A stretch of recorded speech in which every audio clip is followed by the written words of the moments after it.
अस्सलाम वालेकुम students. Last class में हमने कॉन्ग्रुएंस के बारे में पढ़ा था कि दो इंटीजर्स a और b अंडर मॉड m कोई भी फिक्स्ड इंटीजर था। कॉन्ग्रुएंट कब होते हैं? a is congruent to b under mod m if m divides a minus b। m जो है वो a और b के डिफरेंस को डिवाइड करता हो। उसके बाद हमने कॉन्ग्रुएंस की कुछ प्रॉपर्टीज देखी थी। आज के लेक्चर में भी हम उन्हीं प्रॉपर्टीज को कंटिन्यू करेंगे। फिफ्थ है, if a is congruent to b mod m then ac is congruent to bc mod m। अगर हमारे पास दो इंटीजर कॉन्ग्रेंट हैं तो हम उनको किसी नंबर c से मल्टीप्लाई कर दें, a को भी c से मल्टीप्लाई कर दिया, b को भी c से मल्टीप्लाई कर दिया, तो वो दोनों भी कॉन्ग्रेंट होंगे। Example, 5 is congruent to 2 mod 3। अब हम 5 को 3 से मल्टीप्लाई कर देते हैं, या 5 को चले 4 से मल्टीप्लाई कर दिया, 5 इंटू 4, और 2 को भी 4 से मल्टीप्लाई कर दिया अंडर मॉड 3। अब देखना है कि क्या 5 इंटू 4 और 2 इंटू 4 कॉन्ग्रेंट आते हैं। 5 इंटू 4 क्या है 20, 2 इंटू 4 क्या है 8 under mod 3। 20 is congruent to 8 under mod 3, क्योंकि 20 और 8 का डिफरेंस क्या आता है 12, और 3 डिवाइड्स 12। इसका मतलब हमने देख लिया कि अगर दो इंटीजर कॉन्ग्रेंट हैं, उनको हम किसी नंबर से मल्टीप्लाई करें तो न्यू नंबर जो होंगे वो भी कॉन्ग्रेंट ही होंगे।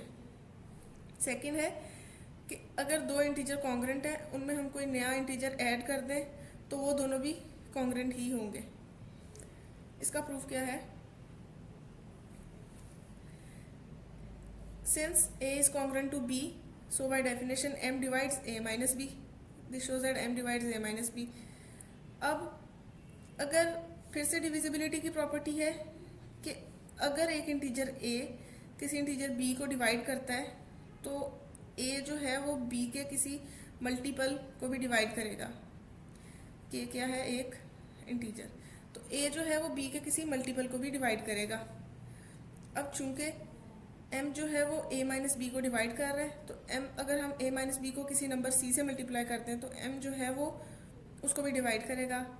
अब c जो है a से भी मल्टीप्लाई हो रहा है, b से भी मल्टीप्लाई हो रहा है, तो ये क्या बन गया m divides c a minus c b, या हम इसको यूँ लिख दिया m divides c a minus c b. This shows that congruence की डेफिनेशन लग गई, क्योंकि इन दोनों के डिफरेंस को डिवाइड कर रहे हैं, तो इसका मतलब ये दोनों कॉन्ग्रुएंट आ गए। This shows that a c is congruent to b c mod m. और सेकंड पार्ट आप खुद करेंगे कि अगर ए और बी कॉन्ग्रुएंट है तो A plus C is congruent to B plus C mod M. Sixth property है, if A is congruent to B mod M, दो इंटीजर ए बी कॉन्ग्रुएंट है, then a raised to power k is congruent to b raised to power k under mod m for all k greater than 1। अगर हम a और b की कोई power raise कर लें, जैसे k क्या है कोई भी पॉजिटिव इंटीजर, या k क्या है कोई भी इंटीजर ग्रेटर और इक्वल टू 1। क्योंकि पॉजिटिव इंटीजर में 0 भी आ जाते हैं तो हम k को पॉजिटिव इंटीजर नहीं कहेंगे। हमने मेंशन कर दिया कि k जो है वो ग्रेटर और इक्वल टू 1 है। यानी अगर a b के कॉन्ग्रुएंट है अंडर मॉड m, तो ये थ्योरम हमें क्या कह रहा है, a square b square mod m के कॉन्ग्रुएंट होगा, a cube b cube mod m के कॉन्ग्रुएंट होगा, और इन जनरल a के इज कॉन्ग्रुएंट टू b के mod m। Example, 7 is congruent to 1 under mod or we can say 2 under mod 5।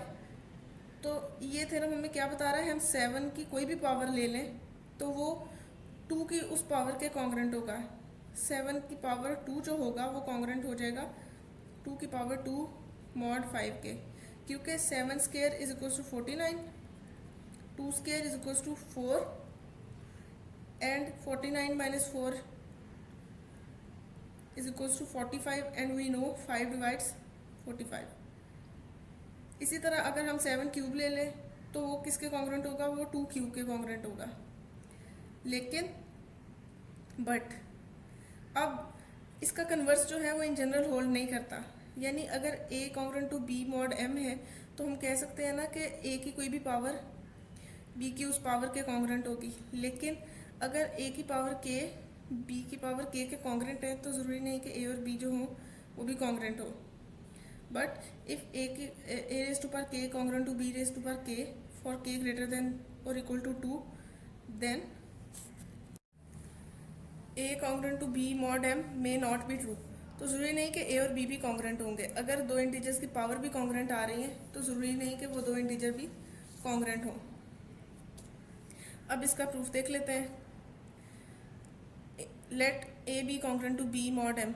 a जो है वो b के कॉन्ग्रेंट है, हमने शो करना है a k जो है वो b k के कॉन्ग्रेंट है अंडर मॉड m, और k क्या है, कोई भी इंटीजर ग्रेटर और इक्वल टू 1। a कॉन्ग्रेंट है b के, कॉन्ग्रेंस की डेफिनेशन लगा दी तो इसका मतलब m divides a minus b, this shows that m divides a minus b। अब शो करने के a raise to power k congruent to b raise to power k, तो हम शो कर देंगे कि m जो है वो a raise to power k minus b raise to power k को डिवाइड कर रहा है। और हमें पता है कि a raise to power k minus b raise to power k, इसको हम यूँ भी लिख सकते हैं a minus b into a के माइनस 1 प्लस ए के minus 2b plus up to सोन बी के माइनस 1। अगर k की वैल्यू 2 हो तो a2 माइनस b2। इस एक्सप्रेशन से क्या होता है, a minus B a plus B. ऐसे ही a cube minus B cube क्या होता है, a minus B a2 plus A B plus b2। ठीक है, this shows that m divides A के माइनस बी के। क्यों? फिर से डिविजिबिलिटी की प्रॉपर्टी वही लगाई कि अगर एक इंटीजर a किसी इंटीजर b को डिवाइड कर रहा है तो a उसके किसी मल्टीपल को भी डिवाइड करेगा। अब m जो है वो a माइनस बी को डिवाइड कर रहा है, तो अगर हम a माइनस बी को इस नंबर से मल्टीप्लाई कर रहे हैं तो क्या m इस पूरे नंबर को डिवाइड करेगा? वही प्रॉपर्टी हमने यूज़ कर ली।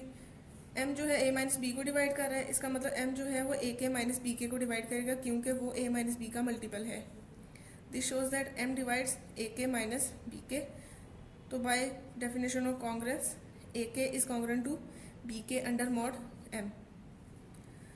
अब हम देख लेते हैं कि जो कन्वर्स था कि अगर a के इज कॉन्ग्रेंट टू b के मॉड m तो जरूरी नहीं a और b कॉन्ग्रेंट हो। उसके लिए काउंटर एग्जांपल देख लेते हैं।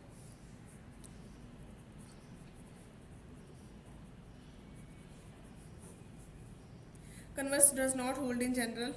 एग्जांपल है, अगर हम for example m equal to 6 ले लें, a 7 ले लें और b 5 ले लें, तो 7 square is congruent to 5 square under mod 6, क्योंकि 7 स्क्वायर है 49, 5 स्क्वायर है 25।